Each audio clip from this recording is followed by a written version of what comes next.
오늘은 전국에 어지간한 교회들이 특별한 교회 사정이 있지 않는 한 7월 첫째 주일을 맥주 감사 주일로 지키면서 늘 감사하지만 특별한 또 은혜를 생각하는 그런 시간으로 보내고 있습니다. 문자 그대로 말하면 맥주라고 한다는 것은 보리를 추수했다 그 말입니다. 다른 말로 말하면 상반기에 보리뿐만 아니라 그제 우리 또 하지 지났는데 감자를 또 추수하기도 하고 또 지금 계속 가지라든지 고추라든지 완전히 빨갛게 익은 건 아니지만 또 상추랄지 여러 가지 각종 부성기들을 계속 수확해 나가면서 열심히 먹고 또 그런 걸 제외해서 파는 사람들은 또 그걸 가지고 또 소득을 얻기도 하는 그런 시간들을 계속 보내고 있는 6월이 지나고 7월 초가 된 때가 됐습니다. 그래서 농사를 지으신 분들은 농사에 따른 감사를 드리고 그런 날이고 농사를 안 짓는 분들은 또 1년의 반을 하나님께서 지켜주셨으니까 그것도 생각하면서 감사를 드리는 뜻깊은 날이 7월 첫 주가 되는 맥주 감사주일이 됩니다. 우리가 크게 감사주일 두 번 지키죠. 하나는 이때 지키는 맥주 감사주일이 있고 하나는 가을에 지키는 추수감사주일이 있지요. 추수감사주일은 우리 잘 아는 것처럼 추석과 이렇게 같은 뜻을 갖고 있으니까 충분히 여러분들이 이것은 저것이든 이해는 충분히 되리라고 생각이 듭니다. 지금은 그 비닐하우스가 나오고 여러 가지 수용작물도 많이 나오고 또 농사 기법이 좋아져서 어느 철에 나오는 것이 어떤 거냐 이렇게 말하기는 참 어렵긴 합니다. 사이사실 오만 것이 나오니까 전통적으로 우리가 농사를 지을 때는 이때 이제 보리가 나오고 가을에 쌀이 나와서 이때의 가장 대표적인 작물이 보리국입니다. 그래서 맥주 이렇게 이름을 지었는데 사실은 지금 보리 구경하기 어렵죠. 이제 가장 희귀한 것이 되긴 했는데 우리 문화에서 전통적으로 이렇게 하니까 그렇게 하는 거다. 그래서 그냥 이때쯤 보리를 거두니까 상반기 결산이다 이렇게 보는 것이 그냥 무난할 거라고 봅니다. 그래서 농사를 지었든 안 지었든 반년은 지났습니다. 반년을 어떻게 잘 결산하고 가느냐에 따라서 우리가 또 하반기 반년을 어떻게 살 거냐라고 하는 결론이 날 거라고 생각이 듭니다. 그런 맥락에서 우리가 받은 은혜가 뭔지를 성경에 얼마나 많이 나왔어요. 오늘 말라기를 통해서 잠깐 동안 이런 걸 한번 생각해 봤으면 좋겠다. 그래서 제가 말라기 3장을 선택했습니다. 1절 한번 볼까요? 만군의 여호와가 이르노라. 하나님께서 말씀하십니다. 뭐라고 말씀하셨냐면 내가 내 사자를 보내리니 그가 내 앞에서 길을 준비할 것이다. 하나님이 하나님의 사자를 보내신다는 것. 누구에게? 우리에게. 그래서 하나님의 길을 준비한다는 것. 하나님의 사자를 하나님의 길을 준비하기 위해서 보낸다. 쉽게 말하면 하나님의 일을 하시기 위해서 보낸다는 것. 하나님의 일을 하시기 위해서 하나님의 사자를 보낸다. 누군지 우리 알죠? 예수님이시고 그리고 또 하나님의 일하는 사람들이죠. 하나님께서 뭐라 하신대요. 근데 우리 다 아는 얘기지만 이게 하나님만을 위한 거예요? 우리를 위한 거예요? 우리를 위한 거예요. 그래서 제가 지난 시간에도 설교도 함께 했지만 위하여는 또 다른 무슨 말이다? 사랑한다는 말이다 그랬잖아요. 위하여라는 말은 또 다른 사랑한다는 말이다. 그래서 이 말씀은 한마디로 말하면 하나님께서 우리를 위해서 뭔가 지금 구상하시고 계획하시고 진행하신다는 거예요. 그 말은 다른 말로 바꾼 말하면 지난 상반기 동안 하나님께서 우리를 위해서 뭔가 구상하시고 진행하셨다는 거예요. 뭘 하셨을까? 볼까요? 너희가 구하는 것을 주었다. 우리가 구했다는 거예요. 우리가 구하는 것을 어디에 갑자기 나타나겠어요? 갑자기 우리가 교회를 다니는데 우리 성전에 임하시게 했다는 거예요. 곧 우리가 사모하는 거였다는 거예요. 그게 뭐라는 거예요? 그게 언약의 사자, 즉 예수님이셨다는 겁니다. 우리가 살면서 많은 것들을 구해요. 그런데 진짜 구해야 될 건 뭘까요? 예수님만. 우리가 진짜 사랑하는 연인이 있어요. 그러면 그 사람이 갖고 있는 무엇을 구하는 것이 진짜 사랑하는 사이일까요? 아니면 그 사람 자체를 구하는 게 사랑일까요? 말은 그 사람 자체라고 하겠지. 속은 다 알겠습니다. 근데 진짜 사랑이라고 한다면 그 사람 자체겠죠. 세상에 살면서 큰 감사거리가 뭘까? 여러분 뭐가 감사거리라고 생각하세요? 저는 소망이 감사거리라고 생각합니다. 소망은 뭘까요? 소망은 지금 이루어진 거예요? 아직 이루어지지 않은 거예요? 아직 미완성이야. 다른 말로 말하면 소망을 뭐라고 말하냐면 기다리는 거예요. 소중한 일, 사랑하는 일을 기다리는 것이 얼마나 행복인지 몰라요. 소중한 일을 기다리는 거예요. 구세주 되신 예수님을 기다리는 것이 뭐다? 행복이다. 행복이에요. 이런 얘기가 있어요. 저도 굉장히 큰 감동을 받은 얘기인데 하나는 소개해보죠. 어떤 한 여직원이 있었는데 굉장히 성실한 여직원이었습니다. 퇴근 시간이 되면 다른 사람들은 막 그냥 퇴근하기 바빴는데 이 여직원은 꼼꼼히 주변을 살피고 혹시 어디 불은 안 꺼졌는가, 혹시 뭐 선풍기는 안 꺼졌는가, 혹시 뭐 잘못됐는가 해서 다 자기도 그냥 직원에 불과한데 다 챙기고 마지막에 남은 아주 성실한 아가씨였습니다.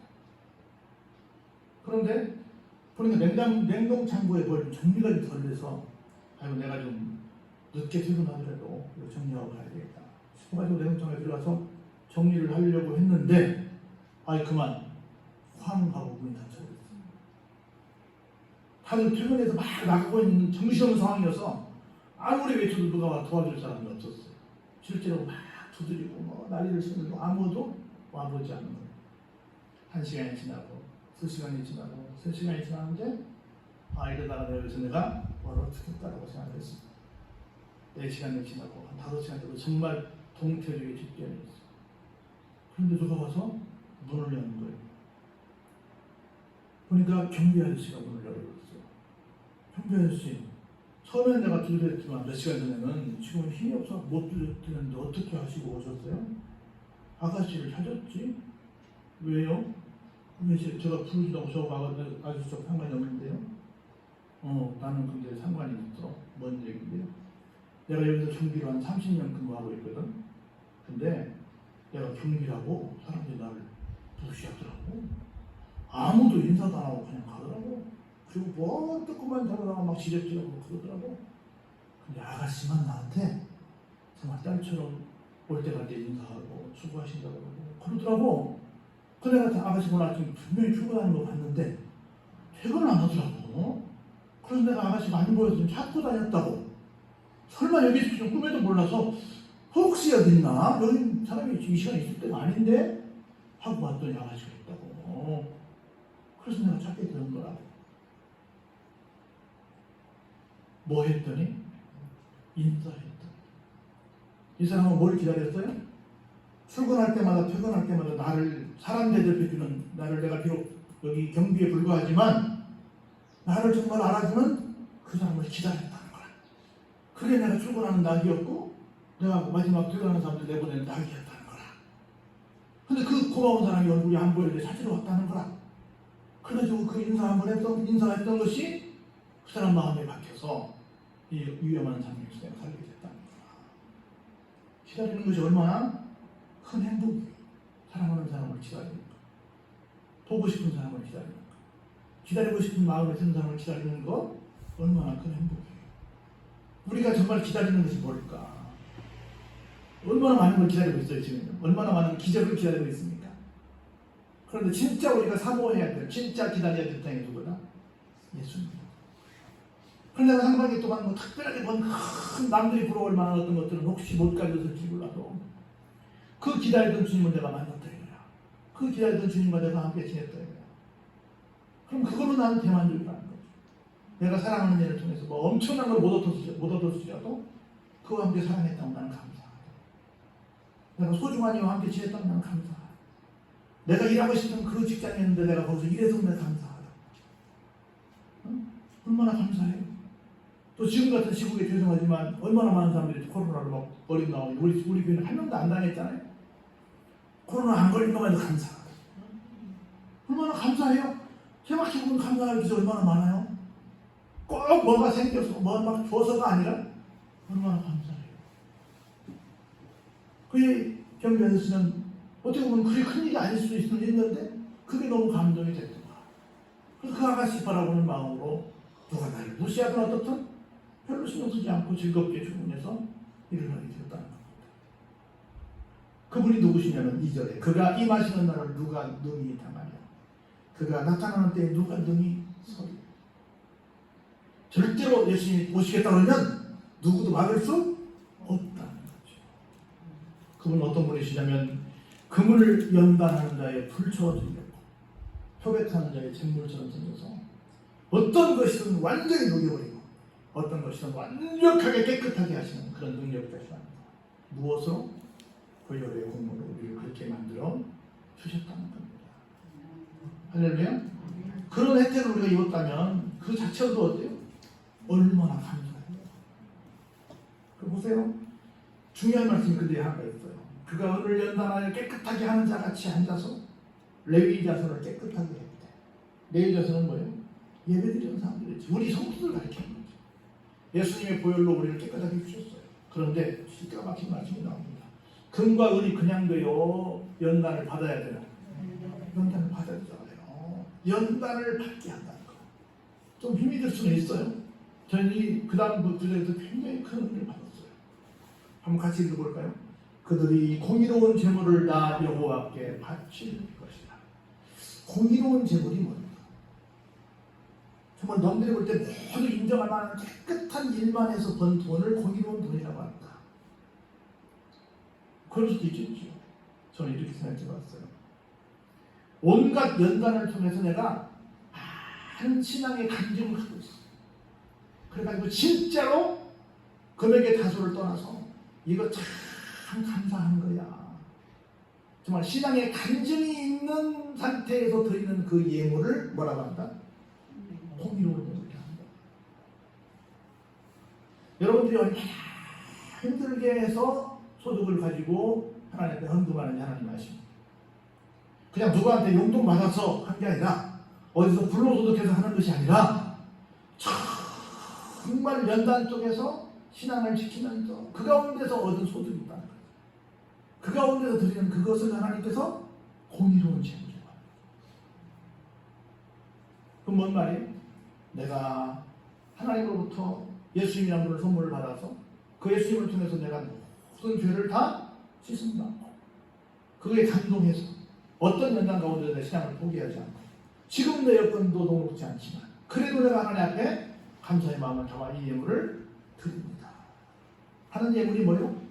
공의로운 제물. 여러분들 큰 기업을 하시는 분들은 11조를 매 주일 내지는 매 예배 시간마다 합니다. 왜 그런 줄 아세요? 한 달에 한 번씩 하면 돈이 거리게 그래가지고 이게 크면 이 돈이면 이번 달 이자를 낼 수 있는데 이 돈이면 이번 달 뭐 할 수 있는데 갑자기 이런 생각이 든대. 큰 돈이 보니까 그래가지고 사람인지라 갑자기 아까운 마음이 든다. 그래가지고 그렇게 뭐 하기 전에 막 생기는 대로 막 헌금을 해버린다는 거야. 그래야 내가 이 사람이기 때문에 할 수 있다는 거야. 이게 돈 많은 사람들 고백이야. 이게. 어떻게 벌었는데? 이 돈이면 뭘 하는데? 이런 생각이 막 드는 거예요. 그럴지라도 내가 아깝지만 하나님께 받은 사랑이 내가 더 커. 그런데 기꺼이 내가 드려. 이게 뭐예요? 공의로운 제물. 우리가 얼마나 공의로운 제물을 지어야 하는가. 얼마나 여러분들이 사지에서 정말 목숨 걸고 일해서 번주는 우리 열사님도 서울로 오가면서 하루에 몇 번씩 막 위험한 상황을 넘겨가면서 운전해서 번 도서들이 한 분 한 분이 다 사연이 있는 거예요. 저는 어디 가서 농산물을 누가 좀 주면 옛날에는 뭐 선수도 받아왔는데 지금 못 받겠어. 그 감자 조금 뭐 조금이 그걸 얻기 위해서 얼마나 농민들이 거기에 빗땀 흘리는지 몰라요. 미안해서 못 가죠. 그건 돈으로 환산할 수 없어요. 여기 그냥 올라왔으니까 그냥 감자가 있겠지가 아니에요. 얼마나 그분들이 수고하는지 모릅니다. 그런데 그걸 무슨 맥주 감사하고 가져오고 뭐라고 가져오고 막 정말로 그냥 한 번은 먹을 수 있는 것이 아닙니다. 하나님 그 마음 아신다는 거예요. 공의로운 제물. 보세요. 그럴 때 유다와 예루살렘의 공원물이 옛날과 고대와 같이 읽어보시죠. 시작. 나 여호와께 기쁨이 되노라. 할렐루야. 그런 예물을 드릴 때 하나님께 뭐가 되더라? 기쁨이 되더라. 그냥 어디 가서 못된 게 돼서 대충 해서 갖다 드리는 것이 아니라 그렇게 내가 애를 쓰는 가운데 신앙 때문에 드리는 그 아름다운 봉헌을 볼 때, 하나님께서 보실 때, 야, 기쁘다, 너 참 대단하구나, 기특하구나, 이런 말씀이 나온다는 거야. 그런데 보세요. 내가 심판도 한다. 점치는 자, 무당들이죠. 가늠하는 자, 거짓 맹세하는 자, 통권의 삭스에 대해서 억울하게 한 자, 과부와 고아를 압제한 자, 나그네를 억울하게 한 자, 즉 하나님을 경외하지 아니한 자들에게는 무엇을 임할 것이다? 심판자로 임하게 될 것이다. 그걸 보세요. 6절에 나 여호와는 변하지 아니한다. 그러므로 야곱의 자손들아, 같이 읽어보시죠. 너희가 소멸을 되지 아니하느니라. 하나님은 변치 않습니다. 아무리 내가 지금 약해서 약자가 돼서 금방 죽을 것처럼, 금방 없어질 것처럼 그런 생각이 들지라도 야곱의 자손들은 누구예요? 하나님은 변치 않는지. 하나님은 미안하지만 위에가 에서였잖아요. 에서는 미워하고 야곱은 사랑한다. 하나님이 선택한 사람들은 절대로 어떻게 되지 않는다? 소멸되지 않는다. 나는 끝까지 살아난다. 그러면서 보세요. 7절에 만군의 여호와가 이른다. 너희 조상들의 날로부터 너희가 나의 규례를 떠나 지키지 아니하였더라. 그런즉 내게로 돌아오라. 그리하면 나도 너희에게로 돌아가리라 하였더니 너희가 이르기를 우리가 어떻게 하여야 돌아가리까 하는 거다. 여러분이 잘 아시는 것처럼 우리가 지난번에 열왕기 상하를 봤잖아요. 그때 이스라엘 사람들이 다 남북이 망했어요? 안 망했어요? 망했죠. 왜 망했어요? 하나님의 규례를 안 지켰죠. 하나님의 규례가 많겠죠. 그중에 딱 하나만 얘기한다면 뭘까요? 성전을 소중히 여기는 거예요. 성전을 소중히 여긴다는 건 뭐예요? 죽고 나서나 예배 드리는 거죠. 예배를 안 드려요. 우리가 뭔가 하나님의 규례를, 율법을, 규칙을 뭐 지키겠다고 막 하는데 그 무엇보다 뭐가 중요해요? 하나님께 예배 드리는 거예요. 하나님께 예배 드리는 건 그 다음 이어져요. 하나님께 예배 드리는 건 뭘까? 예배 때는 뭐가 필요해요? 예물이 필요하죠. 제사 때는 뭐가 필요해요? 예물이 필요하죠. 그렇게 얘기하는 거예요. 볼까요? 뭐라고 하는가? 사람이 이렇게 말합니다. 야, 사람이 돼가지고 어떻게 하나님의 것을 도둑질하니? 그러나 너희는 나의 것을 도둑질하고도 말하기를 우리가 어떻게 주의 것을 도둑질하였나이까 말하는데, 도둑질한 건 뭐다? 하나님 앞에 11조를 안 드린 것이 도둑질한 거다. 두 번째 봉헌은 뭐예요?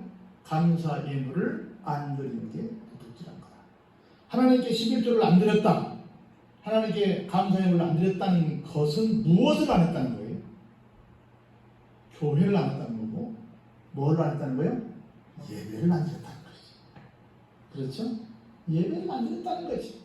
그것이 규칙을 안 지켰다는 거지. 그것이 하나님의 것을 뭐 했다는 거예요? 도둑질했다는 거죠. 그 규례를 지키는 건 뭐다? 죽으라고 교회 와서 예배 드리는 거다. 예배 드릴 때마다 뭐 하는 거다? 하나님의 것을 드리는 거다. 하나님의 것이 뭔데요? 11조는 여러분들의 것이 아닙니다. 하나님의 거예요. 절대 11조 가지고, 어떤 사람들은 11조 가지고 이상한 짓 하는 사람들 있죠. 11조 중에 띄어서 뭐 선교한다 그러고 굳이 한다 그러고 뭐 11조 가지고 이상한 짓 해요. 교회 보면 가만히 보면 그 헌금 막 이름이 많은 사람들 보면 다 그런 건 아닌데 11조 안 하는 사람들이 많은 경우가 있어요.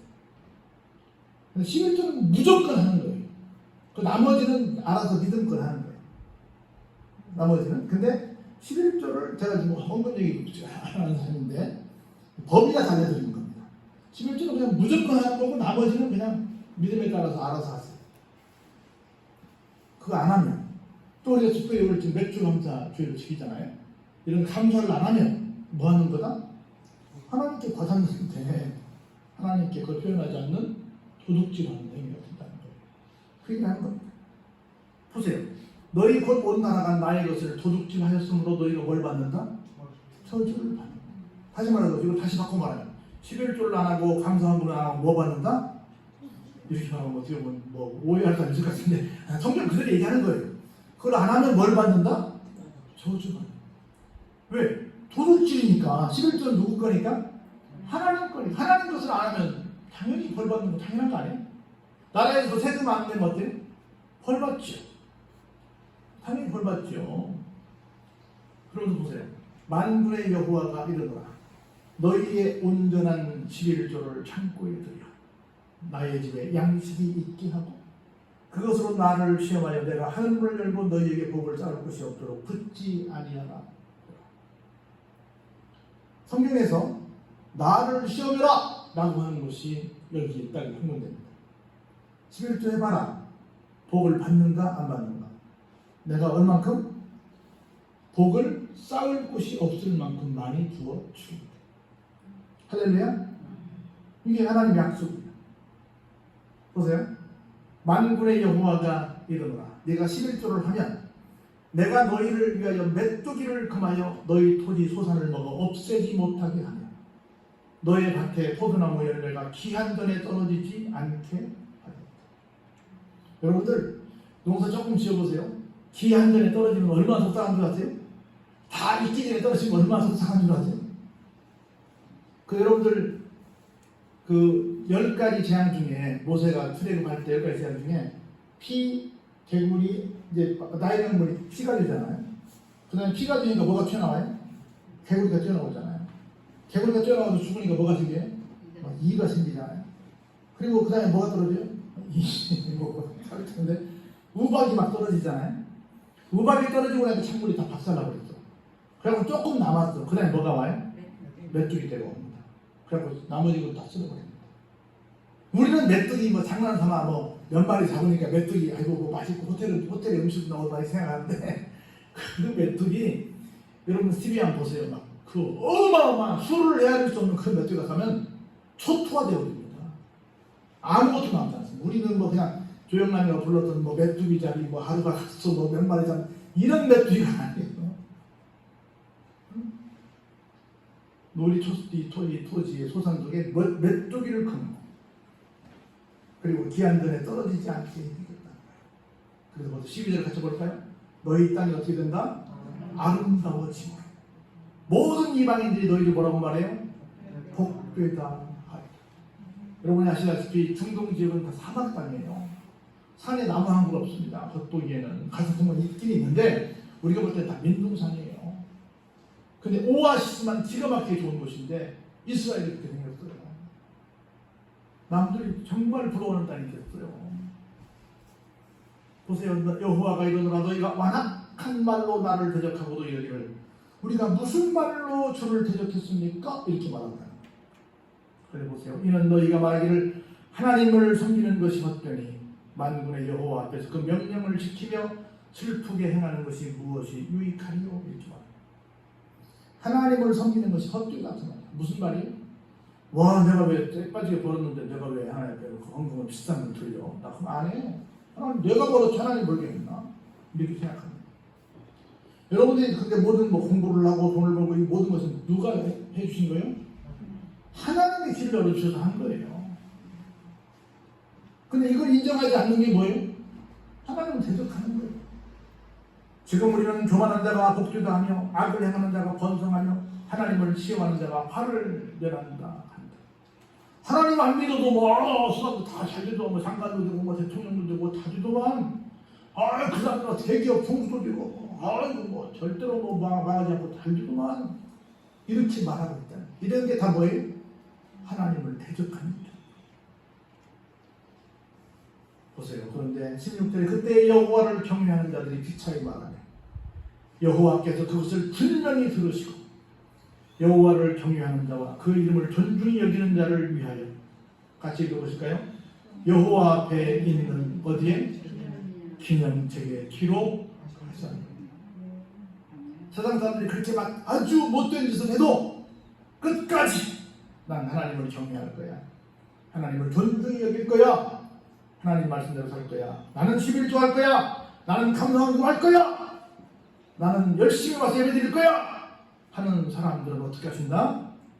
하나님께서 하나님의 기념책에 그 이름을 똑똑히 적어 놓으실 거랍니다. 만군의 여호와가 이르노라 나는 내가 정한 날에 그들을 나의 뭘로? 특별한 소유로 삼을 것이다. 또 사람이 자기를 섬기는 아들을 아끼는 같이 내가 그들을 어떻게 해요? 아끼는 것이다. 그때 너희가 돌아와서 의인과 악인을 분별하고 하나님을 섬기는 자와 섬기지 아니하는 자를 분별하리라. 사랑하는 성도 여러분, 여러분들은 하나님께서 특별한 소유로 삼았습니다. 여러분들을 하나님께서 특별히 아끼고 계십니다. 왜냐하면 하나님을 하나님으로 인정하시기 때문입니다. 그래서 시간마다 하나님 전에 나와서 예배를 드리시기 때문입니다. 그래서 그때마다 하나님의 것인 11조를 드리고 하나님께 감사의 마음을 담아 정성껏 예물을 드리기 때문입니다. 그런 사람들을 하나님께서 약속하십니다. 너희 이름을 특별한 기념책에 기록하겠다. 너희를 내가 특별한 소유로 삼겠다. 너희를 내가 아끼겠다. 이렇게 말씀하십니다. 그렇게 우리에게 정말 눈에 넣어도 아프지 않을 만큼 소중하게 여기면서 지난 상반기를 지켜오셨습니다. 이어지는 하반기도 그렇게 하실 것입니다. 그런 놀라운 은혜를 계속 받으려고 한다면 뭐 하자? 교회를 지키자. 교회를 지키는 게 뭐라고요? 예배드리자. 하나님께 마음을 비워하자. 그런 하반기를 사시면 더 큰 은혜가 여러분들에게 크게 임할 줄로 믿습니다. 그런 지혜를 얻는 여러분 되시길 주의 이름으로